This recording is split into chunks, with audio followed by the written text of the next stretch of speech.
Can you speak about Karma Yoga as a way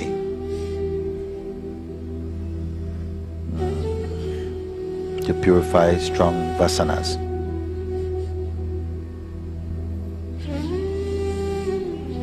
Such as projections and judgments of others. Yes.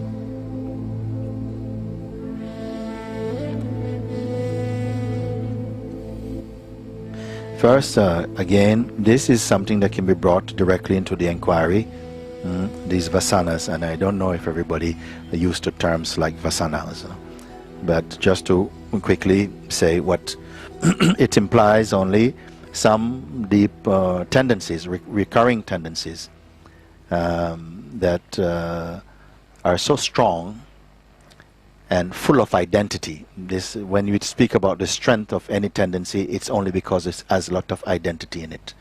No identity, no strength. No identity, no strength. Initially, all thoughts, they are equal in weightlessness. When you believe in them, then it empowers them. It gives them weight. I said before, a thought without belief has no power. A thought with belief can start a war even. So belief is the thing, not thought. Also, you know, people say, I've got a dirty mind or something. Because I have dirty thoughts. No. Dirty thoughts you cannot stop, they will come initially, they will come. Dirty thoughts doesn't mean dirty mind. Dirty thoughts, when they are entertained, then they will linger and want to join your being. Then you say, yes, I've got dirty mind, which is also thought, dirty thinking. But no one can stop initially all kind of thoughts. You think bad thoughts didn't occur in the mind of the Buddha? Of course they come. In the mind of Christ or Krishna, of course the thoughts come. They come, good and bad thoughts, they will come, so to speak, no? But then they are defeated by holding on to the root. Who am I? Who is even the thinker of thought? Then that becomes the focus, and then the heat is turned down on the thought attention itself. Who is the thinker even of thoughts? So thoughts arising by themselves, nothing at all. But if you engage and identify with them, then somehow you create a relationship, then some identification arises with them, then they are empowered and they feel they're your thoughts and your mind. There's no, these are all ideas. So the best way, we talk about these vasanas, strong tendencies, strong belief in identification. So much so are these powers that when they appear, when they arise in the beingness, they seem to hold the beingness hostage. What is meant by that? It means that somehow all the power is going, all the attention is going to serve these energies. And they have very strong identity in them. And now some people, they say, but also these thoughts, they're also illusion. Of course it's an illusion. And the one who is affected by it also an illusion. But are you out of that trap yet? You see? And so you feel the presence of these forces. Sometimes they come. It could be a fear of rejection or something. Or a desire to be famous, or some strong sexual urge that has to be satisfied, or whatever it is can come. And when it manifests, somehow it takes all the attention, all the energy to try and satisfy its projections. And you, the beingness, somehow in those moments you're least in touch consciously with your root power. It's as though the attention is sucked into this energy field of identification. So they are called vasanas, no? How to overcome them? This person is asking. Ask about purifying them. And the judgment of others. Maybe that's a strong tendencies. You see, if there's no strong identification as yourself, then there cannot be judgment of others. You see? So this is what we call locating this vasana energy. How to get out of it. First, you must feel the presence of it when it arises. Sometime in satsang, also, it triggers also these energies which sometimes feel like they're dormant or they're not there at all, don't exist. But when they flare up, they come to the surface, then you can feel that sometimes the energy, the identification is in that modification. Like this. Then I say, be aware of the presence of this force, these ideas, this identity first. And now you find out really who is the one who has it. Who is the victim of it, the inner victim of it. You have to find out. And this you have to keep very quiet. While the presence of these energies are there, pulsating, and all the blood is going there to the crime scene. Everything, your energy is there. If somebody came and says, listen man, you know you're not that, you know you're the self, you want to strangle them, you know, because you feel, no, in this moment, you know, like this is the most real. Then even your understanding seems like it's a bit more distant, because of the pulse of this seems to eclipse your intuitive knowing that even this is also just a passing moment. These are just ideas, which they are, but they've grown fat on identification, true identification. So you start like this, you can look at it, feel the presence of it. Don't try and push it away. Let it fully happen. Don't say it should not be there. Let it be there. You can feel it. Maybe it takes hold of the body and you feel really busy and disturbed and hot and caught in this type of sensation. So let it be there first thing. And try and sit quietly and be present with it in your mind. Now you just focus as much as you can on the feeling of being, and you feel that almost this is more loud. This energy is more loud, but don't judge it. Just let it be there. Try and see it only as a phenomenon happening and not identify. That's one way. Otherwise, if the identity is very loud, if it's pulsing, also don't try and stop this.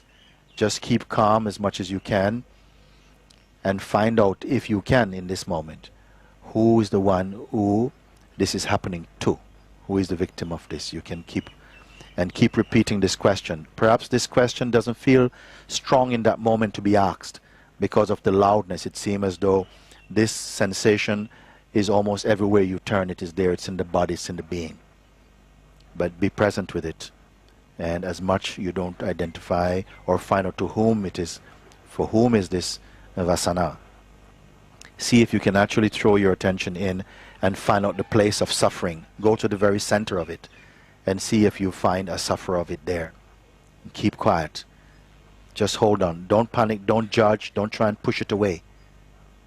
Simply try not to identify and stay as present as you can. In a short time, you will feel something do this. Just like a movement like this happen, and you'll feel like some space come.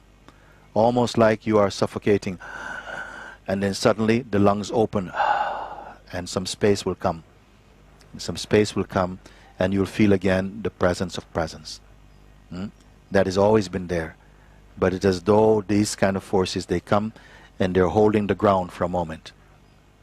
And if you don't feed them, meaning identify panic, even if panic happens, also still remember what I'm saying, even the panic is also phenomenal. Who is the one who is panicking? Just quietly checking in, be steady. Don't get caught up. Don't get pulled into that rush, into that storm. Let it happen. It will pass like anything else. It will come again, but each time you hold your ground and be present only as being. Say, I don't mind if this vasana, this energy, these tendencies destroy this body, I don't care. But I'm only staying only as the presence itself. Then gradually you'll see that each time it comes, the presence doesn't move away to make room for these. Then at a certain point they're there together. You'll feel the presence and you'll feel also the presence of this energy. And gradually it means that the energy of these forces, vasanas, they are on the way out. They are being burped out. At a certain point they're going to go very quickly, the force of them. As the presence is learning to be only with itself, these cannot stand, because they have to be energized by the belief and the identity. Wherever there is identity, there is the sense of an I entity.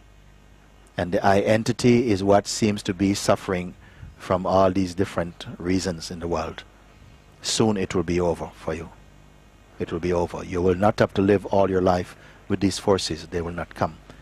They are strongest when the mind or when the consciousness is in identification with the body-mind experience. They will feel to be more powerful. As you remember that you are the weakness of all appearances, these will begin to get weaker. This is a guarantee. It will get weaker. It will get weaker. At a certain point when they rise, you will not even turn your head anymore. They will not command that much power, that much attention from you. Such it is. There will always be, as long as the vital force in the body is there and the consciousness is there, some thought activity will be here in the body. The remnants, superficially, of conditioning will still be there, but it will not have the power to pull the beingness into the bush for a good mugging. It will not happen. You will be able to somehow say, okay, fine.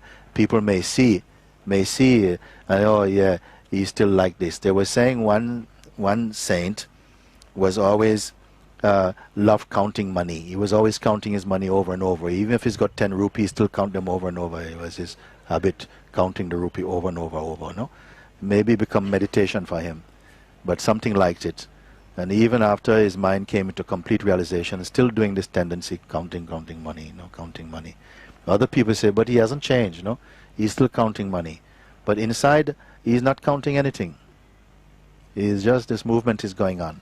So this activity may still continue, but inwardly you don't know anything about it. Others will tell you about personality, but inwardly you cannot find even the meaning of what it means, personality. What is that? But others may say, I like your personality, or you got this type of personality. You won't know what it means. But the mind doesn't give up. Unchallenged, it's still there. The tendencies are still there. I was telling the story also about this tendency. One man, businessman, loved business so much that even on his deathbed, he sold his watch to his best friend and made a profit. And he was very happy about it. Can you imagine?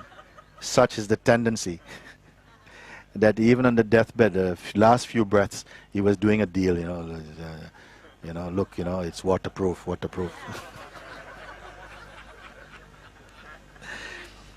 So this is one way of dealing with it. Gradually, even the impression of these vasanas, they will not follow you anymore. They will just be sort of so weak in impression, because you are again in your natural place. They can only get you. As I said before, the power of Mahamaya, the great illusion, the great delusion, has bitten, this snake has bitten every being, not just human beings, into the delusion, I am the body. And only one medicine can get rid of it. Your own Parabrahman.